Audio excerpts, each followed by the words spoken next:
कितना सुंदर कहा है। जब जिंदगी बहुत संघर्ष में चल रही हो, बहुत दुख का जीवन चल रहा हो, बहुत कष्ट का जीवन चल रहा हो, बहुत कष्टमय जीवन चल रहा हो, तब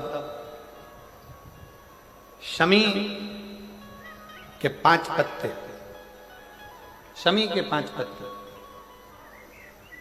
एक दुर्वा के साथ एक अक्षत चावल का एक दाना, वो भी हल्दी में भिंगोया हुआ हो या केसर में भिंगोया हुआ हो, शमी पत्र 5, एक दुर्वा, एक चावल का दाना, जो दिल से हृदय से बेलपत्री के वृक्ष के नीचे पार्थिव लिंग का निर्माण कर कर मट्टी का शिवलिंग बनाकर प्रदोष काल में, मतलब शाम के समय पर शिवलिंग बनाकर उस पे जल चढ़ाकर, जो ये 5 शमी का पत्र, एक दुर्वा और एक चावल का दाना, अपनी कामना कर कर, जो दुख चल रहा है बाबा से विनय कर कर एक एक पत्ता जब समर्पित कर दे, फिर एक दुर्वा समर्पित कर दे, फिर एक चावल का दाना समर्पित कर दे और बाबा का वहीं पर पुनः विसर्जन कर दे, 3 महीना तो जाने दो, 15 दिन के अंदर वो दुख कटता जरूर है, चाहे कोई भी दुख, किसी भी तरह का दुख क्यों हो। एक बेलपत्र के वृक्ष की परिक्रमा करने वाले को हजारों अश्वमेध यज्ञ का फल प्राप्त हो जाता है, हजारों अश्वमेध यज्ञ का फल प्राप्त हो जाता है। उसी तरह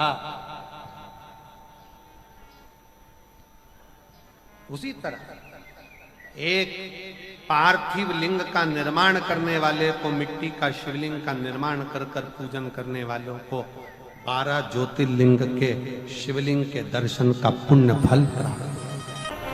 2 जल व्यक्ति के जीवन को बदलते। कितने जल? जम के बोलो जरा। 2 जल। एक देवाधिदेव महादेव के लिए भरा गया 1 लोटा जल, और दूसरा है स्वयं के लिए भरा गया 1 लोटा जल। यहां पर अगर बुजुर्ग मेरी माताएं बैठी होंगी, मेरी जीजियां बैठी हैं, मेरे जीजा बैठे हैं, बुजुर्ग जितनी माताएं बैठी हैं, वो पुराने समय का अगर लेख उठाकर देखेंगे तो पुराने समय के लोग भोजन करने बैठते थे ना, तो भोजन करने से पहले अपने पानी के लोटे को भरकर, अपना गिलास भरकर बैठते थे। किसी ने देखा है कि नहीं देखा? जम के बोलो जरा, देखा है आप लोगों ने? पुराने समय के लोग जब भोजन करने बैठते थे, पुराने समय के लोग जब भोजन करने बैठते थे तो अपना पानी का गिलास, अपना पानी का लोटा पहले भरकर, आसन लग जाता था, बहू आसन लगा देती थी, बहू खाना बना देती थी, घर की पत्नी खाना बना देती थी, भोजन बना देती थी, घर के लोग भोजन दे देते थे। थाली कोई भी लगा कर ला कर दे, थाली कोई सजा कर ला कर दे, पर घर का जो व्यक्ति खाना खाने बैठता था, भोजन करने बैठता था, वो अपना पानी स्वयं भर कर बैठता।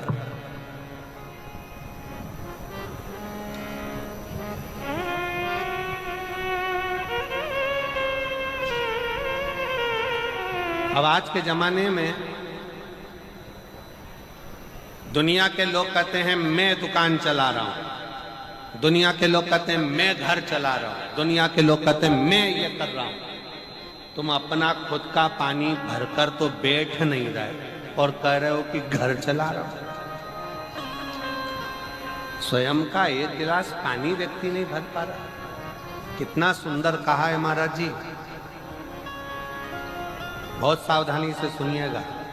2 जगह का जल व्यक्ति के जीवन को बदल देता है। एक शिव के लिए भरा गया जल और दूसरा स्वयं के लिए भरा गया जल। स्वयं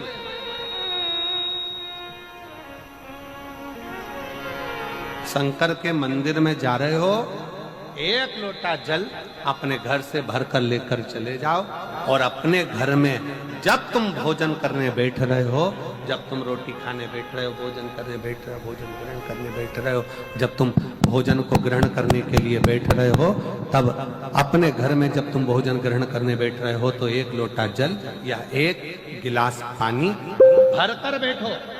बहू अच्छी है, पानी भरेगी, मना नहीं है। बेटा अच्छा है, पानी भरेगा, मना नहीं है। पोता अच्छा है, पोती अच्छी है, नाती अच्छा है, पंती अच्छा है, घर में सब अच्छे हैं। तुम्हारी पत्नी भी अच्छी है, तुम खाना खाओगे तो वो पानी ला कर दे देगी। तुम्हारी बहू भी अच्छी है, तुम भोजन करोगे तो वो पानी ला कर दे देगी। तुम्हारा परिवार का हर व्यक्ति अच्छा है, तुम्हारा कहना मानता है। तुम जिमने बैठोगे, भोजन करने बैठोगे तो वो पानी ला कर देगा। पर शिव पुराण की कथा कहती है, जो व्यक्ति भोजन करते समय अपना जल स्वयं भर कर बैठता है, उसकी जिंदगी में से 3 रोग समाप्त हो जाते हैं। कितने रोग समाप्त हो जाते हैं? 3। पहला, अपना जल स्वयं भर कर बैठने वाले के घुटने का कभी भी डॉक्टर उसके घुटने बदलने का बोलेगा ही नहीं, घुटना बदल ही नहीं सकता। स्वयं का जल भर कर बैठे। दूसरे नंबर पर, जिसकी रीढ़ की हड्डी में कमर से लेकर कंधे तक जिसकी हड्डी में दर्द होता हो, या जो सुबह सुबह सोकर उठता हो और उसके कंधे दुखते हो या पीठ दुखती हो। दूसरे नंबर का रीढ़ की हड्डी का दर्द। और तीसरे नंबर का, डॉक्टर को दवाई खा खा कर परेशान हो गए और आधा सिर का रोग, भुकुटी, ये भौएं दुखती हो, सिर दुखता हो, ये कान के पास का दर्द होता हो, तो अपना भोजन करते समय अपना पानी स्वयं भर कर बैठो। आपको ये 3 रोग से मुक्ति अपने आप मिलना प्रारंभ हो, अपने आप। अब किसी ने कहा, गुरुजी पत्नी पानी ला कर देती है, पति पानी ला कर देता है, बेटा पानी ला कर देता है, बहू पानी ला कर देती है, पोता पोती पानी ला कर देते हैं, नाती पंती पानी ला कर देते हैं, नौकर लगे घर में वो पानी ला कर देते हैं, सेवादार लगे घर में वो पानी ला कर देते हैं, तो हमको पानी लाना क्यों जरूरी है? तो अग्नि पुराण में वर्णन आता है कि जो घर में पानी जिस मटके में भरते हो, जिस हंडे में भरते हो, जिस बाल्टी में भरते हो, जिस टंकी में पानी भरते हो, पीने का पानी जिस हंडे में, मटके में, बल्टोई में, जिस गगरे में तुम भरते हो, वो स्थान पितरों का स्थान रहता है। जब हम पानी भरकर भोजन करने बैठते हैं तो हमारे पितर भी उस स्थान पर आकर निश्चित जगह पर बैठते हैं, और जब हम भोजन ग्रहण करते हैं तो हमारे पितरों के भाव का आशीर्वाद हमारे ऊपर पड़ जाता है, जिससे हमारे 3 दर्द समाप्त हो। स्वयं भरो, स्वयं। अब आज का जमाना इतना विचित्र है कि नौकर चाकर, परिवार, घर इतना बड़ा हो गया। आज के जमाने में कोई सोफे पे से उठना पसंद नहीं करता, वहीं से आवाज लगा देते हैं, ला मेरा भोजन लगा दे, रोटी लाओ। रोटी आई तो मालूम पड़ा पानी ला कर रखा बहू ने। वो बहू ला देगी, बहुत अच्छी है, बहू बेकार नहीं है, बहुत अच्छी है, बेटी बहुत अच्छी है, ला देगी पानी, भोजन भी लाएगी, पानी भी लाएगी, सब कुछ लाएगी। पर पहला फर्ज अपना है, जब तक शरीर चले, पांव चले, हाथ पैर चले और तुम पलंग पर नहीं पड़े हो, तुम्हारा शरीर अगर चल रहा है तो पहले रसोई घर में जाओ, लोटा भर, लोटा नहीं भर सकते तो गिलास भरो, गिलास नहीं भर सकते तो थोड़ा सा कटोरी में पानी भरो, पर अपने पीने के लिए थोड़ा सा जल स्वयं के लिए लेकर आओ। वो जल इतना कारगर होगा कि तुम्हें रोग से निवारण करता चले जाएगा, रोग समाप्त करता चलेगा। नंदी ने कही है, नंदी ने ये बात जो कही वो वास्तव में बड़ी सुंदर है कि मान लो यदि कोई कार्य तुम्हारा हो नहीं रहा और पूरी दुनिया में तुमने कर कर देख लिया, बहुत प्रयास कर कर देख लिया, तो भी वो कार्य अगर तुम्हारा नहीं होता, तो फिर एक काम करो कि शिव की स्तुति करो, शंकर की स्तुति, शंकर का गुणगान, शंकर की भक्ति, शंकर का स्मरण।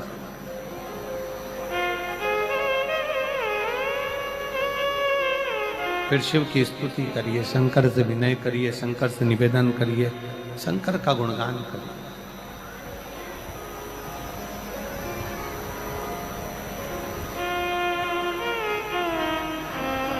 पर भगवान की भक्ति होती कब? जितने आस्था चैनल पर कथा सुन रहे हैं, जितने फेसबुक यूट्यूब पर कथा सुन रहे हैं, जितने पंडाल में बैठकर शिव भक्त कथा को रसपान कर रहे हैं, उनसे निवेदन करूंगा कि शंकर की भक्ति होती कब है? शंकर का स्मरण कब होता है? शंकर की भक्ति कब होती है? शंकर की कथा सुनने में मन कब लग सकता है? जब अपने भीतर की अभिमत्ता, अपने भीतर का अहम, अपने भीतर का अहंकार, अपने भीतर की आसक्ति, अपने भीतर का काम, अपने भीतर की तृष्णा जब दूर हो जाए तो समझो कि आप शिव में मन लगा बैठे। कितने सारे लोग बैठे हैं यहाँ पर कथा में, सब पंडालों के अंदर लोग शिव भक्त बैठे हुए हैं। कई लोग ऐसे भी होंगे जिनका आकर बैठ तो गए पर दिल नहीं लगता। लगाकर सुनिएगा। एक बेलपत्री और उस बेलपत्री में एक चंदन की बिंदी और एक अक्षत का दाना मात्र रखकर भी अगर शिवालय पर चढ़ा दी जाती है, एक बेलपत्री, एक चंदन का बिंदी, और चंदन फिर निवेदन करेंगे आज के जमाने में तुम लोग सब घिसा घिसाया, पड़ा पड़ाया, डब्बी का सामान ले लेकर, वो नहीं, चंदन की मुठिया रखो, थोड़ा सा भी घिसो, जरा सा भी घिसो, उसकी एक बिंदी और एक चावल का दाना। जब हम भगवान देवाधिदेव महादेव को समर्पित करते हैं, अपनी कामना कर कर समर्पित करते हैं, तो निश्चितता है, पुराण की कथा कहती है शंकर भगवान उसका फल शीघ्र प्रदान कर देते हैं। भले आपने कुछ करा ना करा, उसका फल तुम्हें मिल जाए। में जाना, लोटा भरकर जल समर्पित करना, और कभी तुम्हारे जीवन में अगर तुमको लग रहा है कि मैं दुखों से पीछा छूट ही नहीं रहा, तब उस जगह पर बेलपत्री के मध्य भाग में पीला चंदन, ये जो पत्ती है और ये दो पत्ती हैं, ये बड़ी पत्ती और ये बीच की जो दो पत्ती हैं, इसके बीच में जो डंडी का भाग रहता है, जो बीच में डंडी का जो भाग है, बड़ी पत्ती और ये दो छोटी पत्ती के मध्य में जो डंडी का भाग है, उस डंडी के भाग में पीला चंदन और एक अक्षत पीला। शंकर भगवान को आप अगर प्रदोष काल में समर्पित कर रहे हैं तो ये निश्चित है कि धीरे धीरे कर कर वो दुख समाप्त होगा, वो दुख कटेगा ही। प्रगत वर्णन किया गया शंकर भगवान की आराधना में, शिव की आराधना में, जब तुम्हें लगता है कि तुम्हारा व्यापार नहीं चल रहा, कोई तुम्हें धोखा दे रहा है, लक्ष्मी नहीं आ रही, बहुत चिंता में पड़े हुए हो, बहुत टेंशन में जिंदगी चल रही है, बहुत बीमारियां तुमको घेर ली है और चारों तरफ अंधेरा ही अंधेरा नजर आ रहा है, तुमने विचार करा अब मैं तो मर जाऊं तो अच्छा, मैं सुसाइड कर लूं तो अच्छा, मैं मर जाऊं तो अच्छा, तो मरने से पहले एक काम कर कर देखना, शंकर भगवान की आराधना कर कर देखना, शिव पर एक लोटा जल चढ़ा कर देखना, और ज्यादा चिंता, ज्यादा टेंशन हो तो बेलपत्री के जड़ को घिसकर उसका चंदन बनाकर शंकर को लेपन कर कर उसकी भी आराधना कर कर देखना कि बेल चंदन का फल क्या।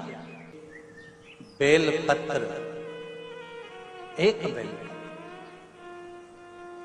ये कोई साधारण नहीं, एक बेलपत्र, एक बेल, ये कोई साधारण नहीं,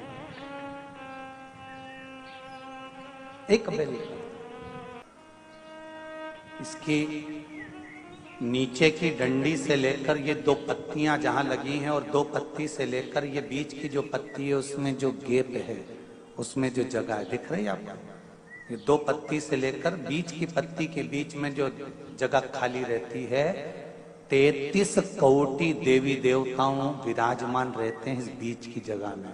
जब शिव जी को चढ़ाया जाता है तब इस पत्ती के बीच की जगह शंकर के शिवलिंग पर रखा जाता है, तो शिव जी इतने प्रसन्न होते हैं कि मेरी स्तुति करने के लिए ये भक्त 33 कोटि देवताओं को लेकर आया है, मेरी स्तुति करने के लिए। लोग चावल लाए, लोग अंबारियां लाए, धन लाए, दौलत लाए, संपदा लाए, पर एक शंकर का भक्त ऐसा होता है जो एक बेलपत्री के रूप में 33 कोटि देवताओं को, 64 योगिनियों को, आदि शक्तियों को शंकर को समर्पित करता है। कितना सुंदर संवाद है, कितना सुंदर बात कही कि भूल से भी किसी तीर्थ में नहीं गए, कहीं हमने गौदान नहीं करा, कहीं हम किसी तीर्थ में नहीं गए, हमने कहीं गौदान नहीं करा, हमने कहीं ब्राह्मण भोजन नहीं कराया, हम कहीं गंगा यमुना कावेरी सरस्वती नर्मदा छिपरा पुण्यवान नदी में हम स्नान नहीं कर पाए। शिव महापुराण की कथा कहती है भूलवश भी अगर पिपलेश्वर या बटकेश्वर किसी शिवालय पर भूल से भी अगर एक लोटा जल चढ़ जाता है तो देव अधिदेव महादेव सारे तीर्थों का फल अपने आप प्रदान कर देते हैं। भूल से भी चढ़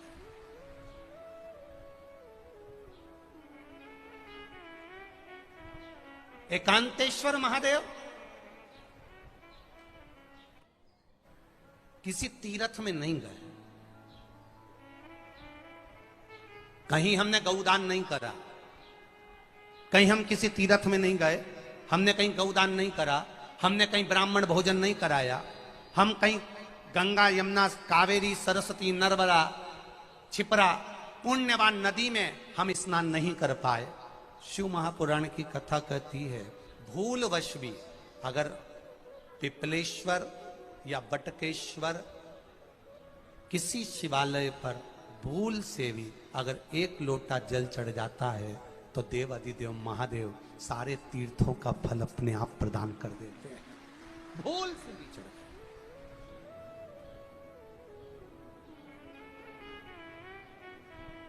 एकांतेश्वर महादेव जो कि एकांत में बैठा हुआ है, एकांतेश्वर महादेव अकेला बैठा है अलमस्त होकर। आप जा रहे हो गाड़ी लेकर, आप 4 व्हीलर गाड़ी में जा रहे हो, ट्रैक्टर में जा रहे हो, ट्राली में बैठकर जा रहे हो, क्रूजर में बैठकर जा रहे हो, 2 व्हीलर गाड़ी में बैठकर जा रहे हो और एकांतेश्वर महादेव का मंदिर दिख गया, कोई एकांत में, भले उसका नाम नहीं मालूम तुमको कि कौन सा महादेव, और अकेला बैठा है जंगल में वृक्ष की छांव में एक ओटले पर, कोई दीवार नहीं, कोई जाली नहीं, कोई गेट नहीं, कुछ भी नहीं।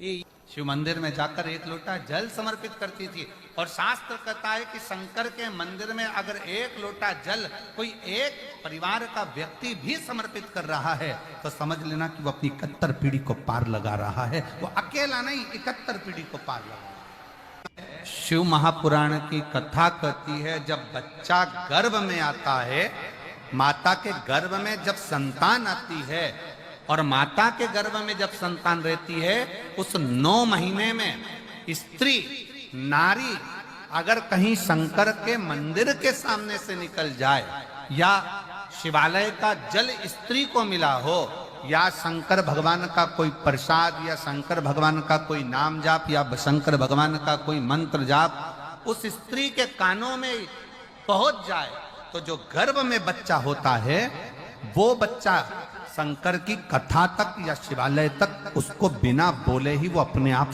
चला ही जाता है, पहुंच ही जाता है।